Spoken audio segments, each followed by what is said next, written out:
Bangladesh civil সার্ভিসের 25টি ক্যাডারের সমন্বয়ে গঠিত আন্তঃক্যাডার বৈষম্য নিরসন পরিষদের দাবিতে মানববন্ধন অনুষ্ঠিত হয়েছে। বৃহস্পতিবার বেলা 11টার দিকে কেন্দ্রীয় কর্মসূচির অংশ হিসেবে আন্তঃক্যাডার বৈষম্য নিরসন পরিষদ নাটোরের উদ্যোগে নাটোর প্রেস ক্লাবের সামনে এই মানববন্ধন কর্মসূচি পালন করেছেন তারা।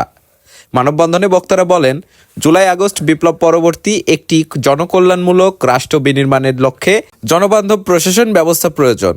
তাই জনপ্রশাসন সংস্কার কমিশনের কাছে ছাত্র জনতা সহ বিসিএস শিক্ষা ও স্বাস্থ্য ক্যাডার বিলুপ্তির সংক্রান্ত সুপারিশ প্রত্যাহার করা, উপসচিব পদে সকল কোটার অবসান ঘটিয়ে সকল ক্যাডারের সমন্বয়ে উন্মুক্ত পরীক্ষার মাধ্যমে উক্ত পদে নিয়োগ প্রদান করা, সকল ক্যাডারের মাধ্যমে সমতা বিধান করার দাবিও জানান তারা।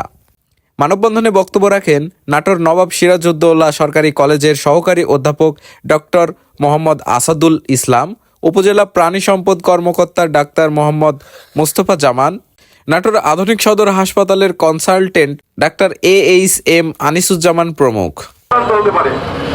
কথাগুলো বলবো, আমাদের যখন জেলায় মিটিং হয়, আমাদের পরবর্তীতে আমরা একটি সুন্দর রাষ্ট্র গঠন করেছি। সকলেরই প্রত্যাশা সেটি, এবং তারা আর ক্যাডারে রাখতে চায় না, এটিকে বিলুপ্ত করে তারা কমিশন করবে।